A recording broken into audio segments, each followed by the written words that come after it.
Bienvenidos a la capilla de fe. Roberto Corazón a sus órdenes. Y el tema de hoy día es juicio. Oremos.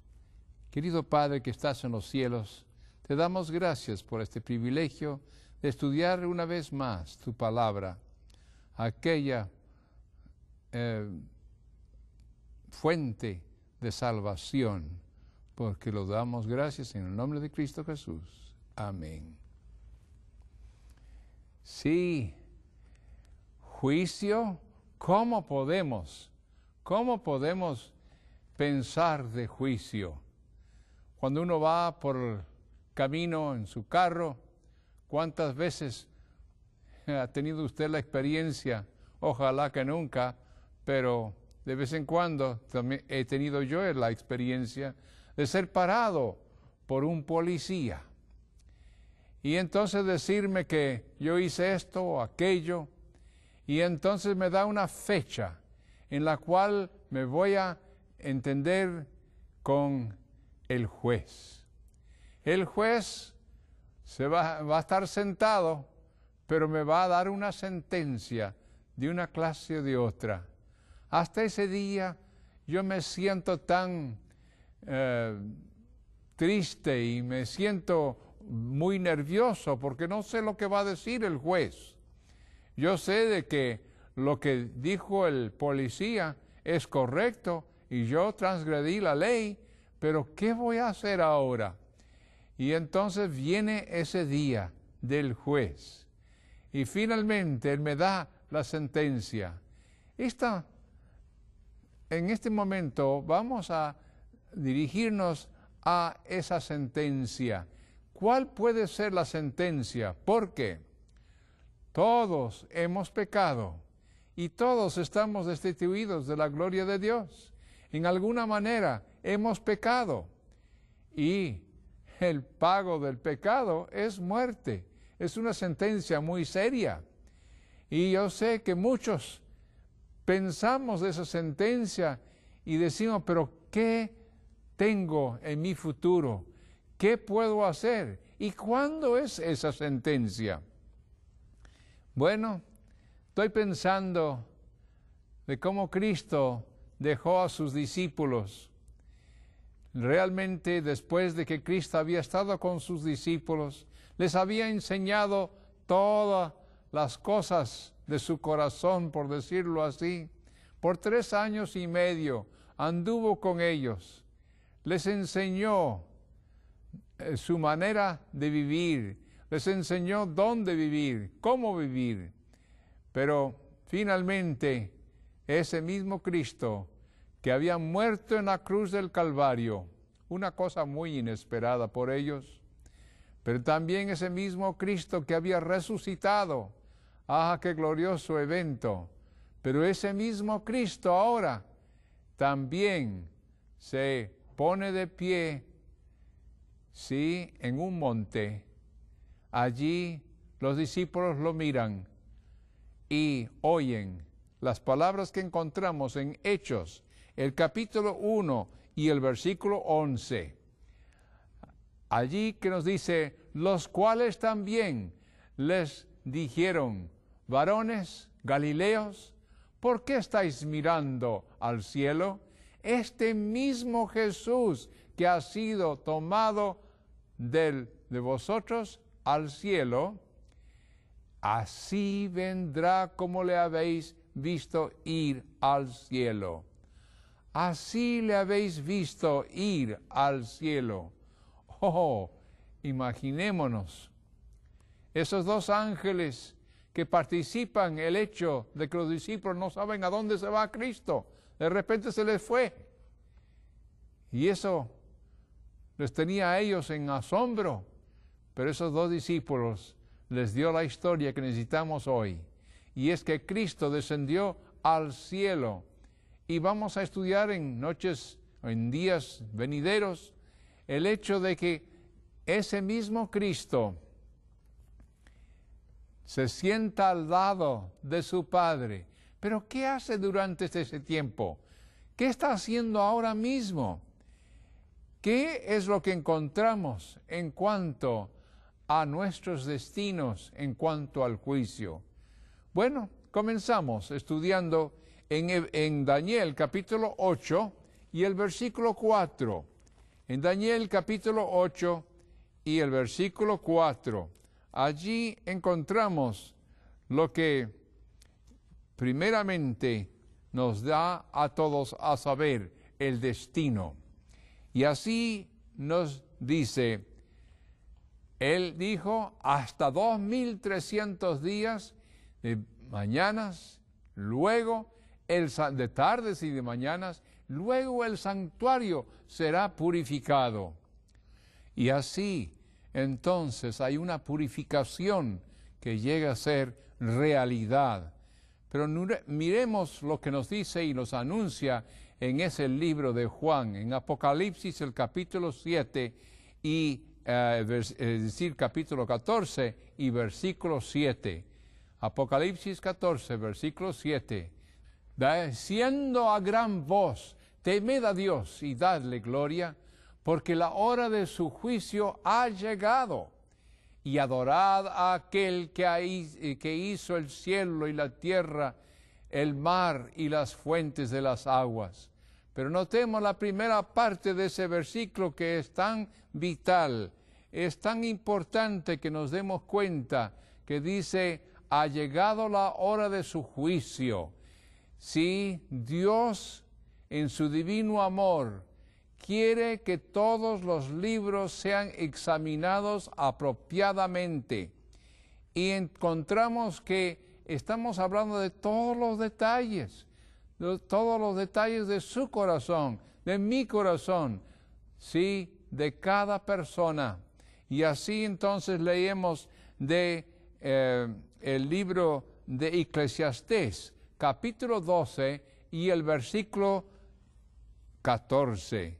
Y allí simplemente nos dice el fin del discurso, de todo discurso oído es este: teme a Dios y guarda sus mandamientos, porque esto es el todo del hombre, porque Dios traerá toda obra a juicio, el cual se hará sobre toda cosa oculta, buena o mala.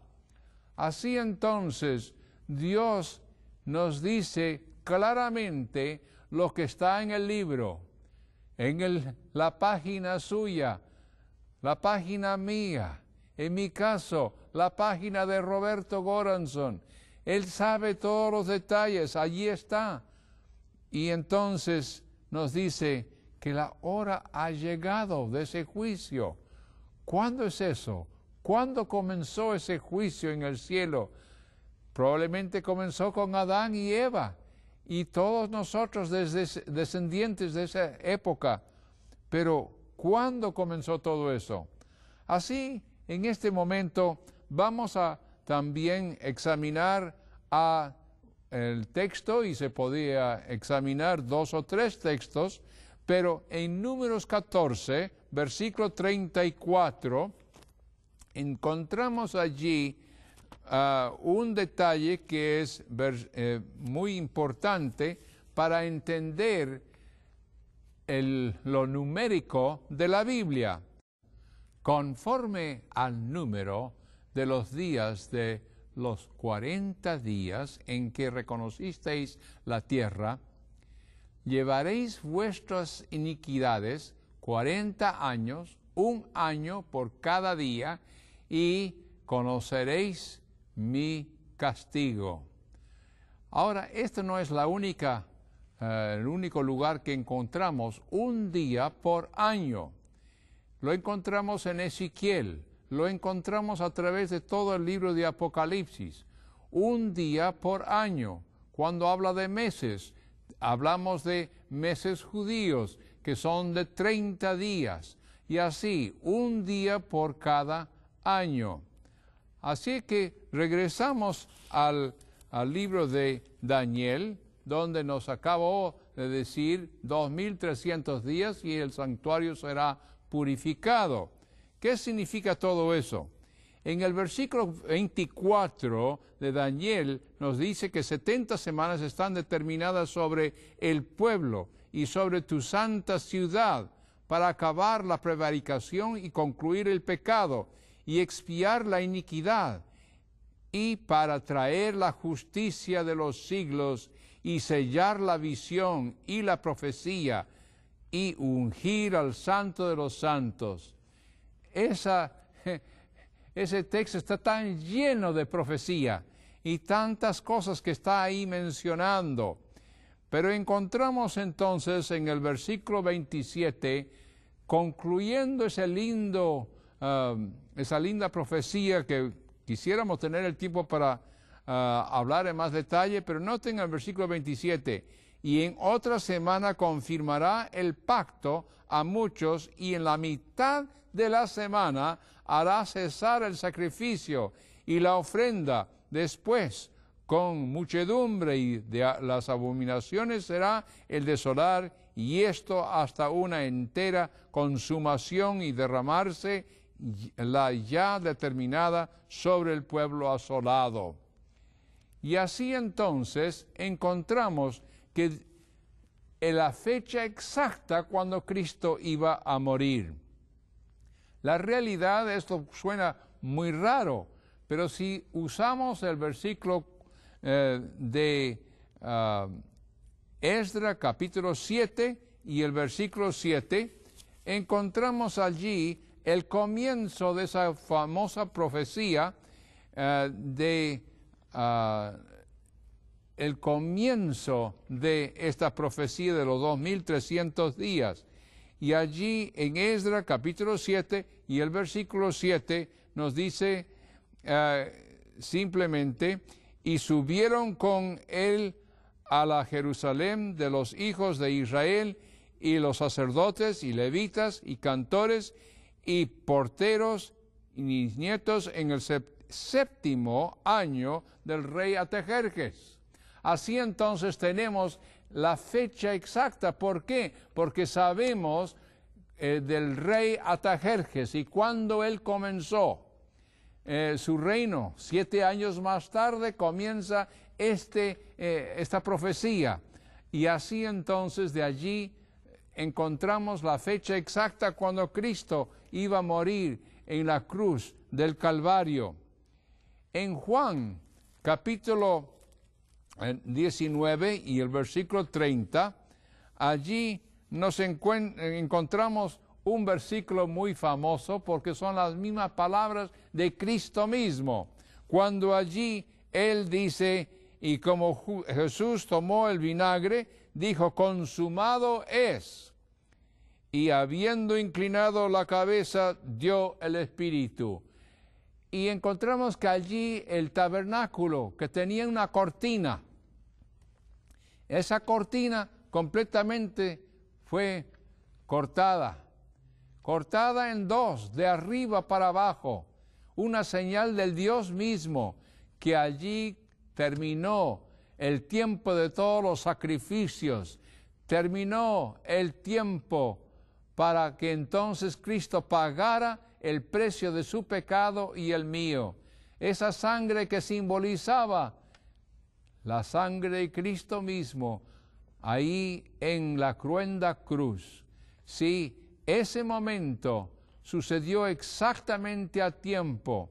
Como quisiéramos revisar más de los versículos en los detalles, pero otro versículo que viene a mente en este momento es Primera de Pedro 2, versículo 24, donde allí el apóstol Pedro, mejor dicho, uno de los queridos apóstoles de Cristo, dice allí muy simplemente en el capítulo 2 y el versículo 24, quien llevó nuestros pecados en su cuerpo sobre el madero, para que nosotros, estando muertos a los pecados, vivamos a la justicia, y por cuya herida fuiste sanados. Sí, por esa herida, por esa muerte en la cruz, somos sanados. Y ocurrió justamente en el tiempo cuando Daniel lo profetizó. Exactamente, Cristo vino a tiempo. Eso a mí me da a saber que también Cristo viene a tiempo en el cielo. Pero más que eso, el juicio está ocurriendo en el cielo. Y para eso necesitamos ir al capítulo 1 de Apocalipsis, el primer capítulo de ese último libro de la Biblia. Y allí encontramos el versículo 13. Muy interesantemente nos dice: y en medio de los 7 candeleros, uno semejante al Hijo del Hombre, vestido de una ropa que llegaba hasta los pies, ceñido por los pechos con una cinta de oro.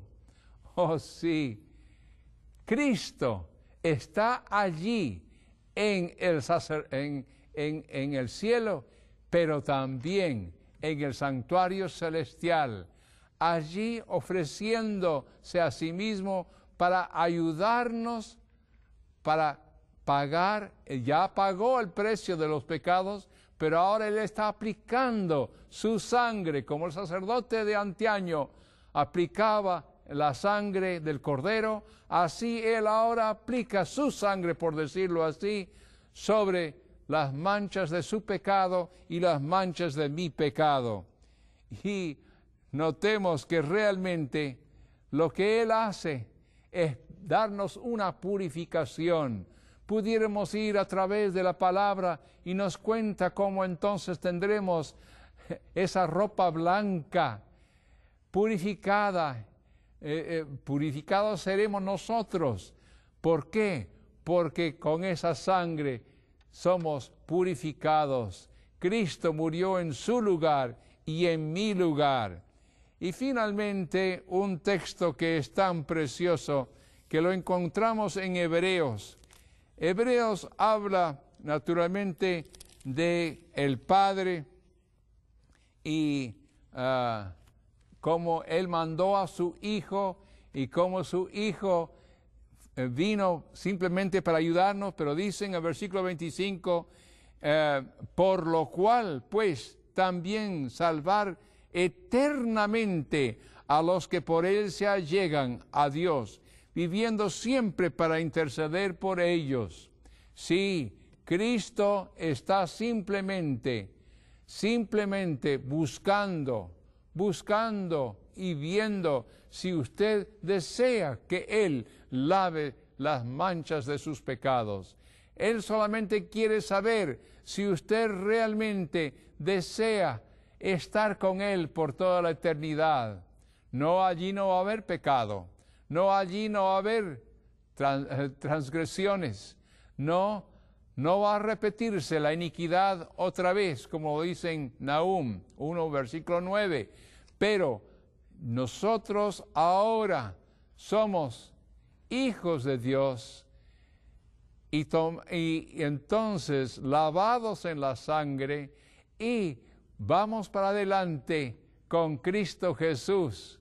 Sí, hay muerte aquí, pero como ya hemos estudiado, esa muerte es un sueño esperando el momento cuando la trompeta suena y entonces todos hemos de ser levantados para ir con aquel que ha hecho todo por nosotros. No solo murió en la cruz del Calvario, pero Él también fue al santuario y purificó allí con su sangre nuestras manchas, y aquellos libros que estaban llenos de nuestros pecados ahora son limpios por su sangre, y así entonces tenemos un futuro con Él por toda la eternidad.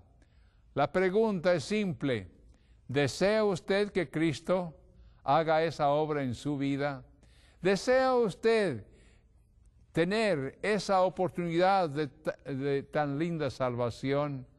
¿O para pensar que es una oferta gratis?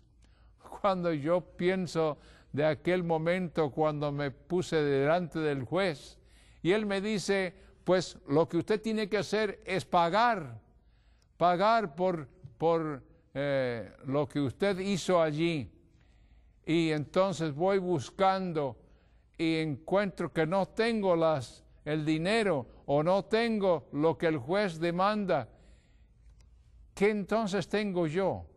Más que una condenación. Pero lo lindo de saber que Cristo ya pagó el precio. No es que yo tenga el dinero o yo tenga lo que se está pidiendo. La paga del pecado es muerte. Una cosa que solo Cristo pudo pagar por mí. Él pagó ese precio. Él me dio ese futuro. Él me permite que yo sea parte de Él. ¿Saben? Un día en el Perú, allí estuve en el monasterio y el sacerdote allí, sacerdote Mujica, me dice, queremos invitarte, Roberto, a ser un sacerdote. Tenemos aquí tu sotana y tú puedes servirnos aquí.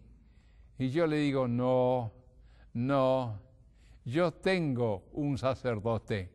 Mi sacerdote es Cristo Jesús, quien pagó por su propia vida para que yo tuviera la limpieza de mis pecados. También estoy pensando de cómo Dios intercede por nosotros. Estuve en las cataratas de Niágara y allí estuvo uno que por descuido se cayó en esas cataratas. Se cayó nomás un poco de distancia antes de la catarata misma. En el río allí estaba él haciendo toda la plegaria, que alguien lo socorriera. Pero allí estaba nomás a punto de caer en esas cataratas. Usted y yo también estamos a punto de caer en las cataratas de este mundo. Este mundo va a ser destruido, pero lo lindo es que Cristo puso su mano, como lo dice en Isaías 41, puso su mano derecha para rescatar a cada uno de sus hermanos, como Él los llama, hijos de Dios. Todos somos una familia que podemos ser rescatados de esa catarata. Oh, cuántas veces tuve la oportunidad de mirar a esas cataratas, pero una vez, nunca me olvido cómo este hombre se iba a las cataratas y él simplemente quiso meterse en la catarata, quiso meterse en el río y le pidieron que no lo hiciera. Los policías se ajuntaron para rescatar al hombre que obviamente se había perdido su sentido en tal decisión, pero él seguía yendo hacia las cataratas. Finalmente 2 de aquellos policías lo agarraron y 2 más por debajo agarraron a todos los 4 y los sacaron de esas aguas. Pero cuando salía ese hombre de las cataratas, porque los policías lo estaban sacando, los policías lo sacaron, lo socorrieron. Sin embargo, ese hombre ingrato les escupía, les daba puntapiés, les hacía cualquier cosa para otra vez regresar a la catarata. ¿Saben? La realidad es que no va a haber nadie en el cielo que le va a dar puntapiés a mi Cristo. No, usted va a estar allí porque usted hizo una decisión de estar allí. Usted hizo una decisión de salvación. Esas cataratas es muerte segura. Yo miré en el museo y vi ahí cuántas vitrinas que mostraban personas que habían tratado en cuántas maneras de ir en esas cataratas, pero al ir en esas cataratas, ellos murieron allí, no tuvieron una segunda oportunidad. Necesitamos entender que Cristo no va a morir dos veces. Cristo murió una vez por usted. Cristo, la segunda vez, viene para llevar a los suyos al cielo. En otras palabras, se nos pide simplemente para hacer una decisión si realmente deseamos aceptar lo que Cristo con su propia vida hizo para rescatarnos a cada uno, para así llevarnos a sus mansiones celestiales. Y así en esas mansiones celestiales ya no tendremos que preocuparnos de cataratas como son en este mundo. Cuántas formas de caída y cuántas maneras y desvíos que tenemos, que el diablo por sí lo ha dado, pero tenemos esa oportunidad de salvación porque Dios nos dio esa opción, pero esa opción que no le cuesta nada, no nos cuesta nada, a Él le costó todo, para que usted y yo tuviéramos esa oportunidad. Así, oremos. Gracias a Dios por tu amor, el amor que permite que tu propio Hijo muera por nosotros y que nosotros podamos un día estar contigo para todas las eternidades, estar con Cristo Jesús, estar con todos sus ángeles, estar, oh Padre, con tu Espíritu Santo, estar, oh Dios, en la familia completa. Te damos gracias en nombre de Cristo Jesús. Amén. Y así es que damos gracias a nuestro Dios por su plan de salvación. Y damos gracias por ese juez que murió en nuestro lugar. Gracias por aquel abogado que lo supo todo.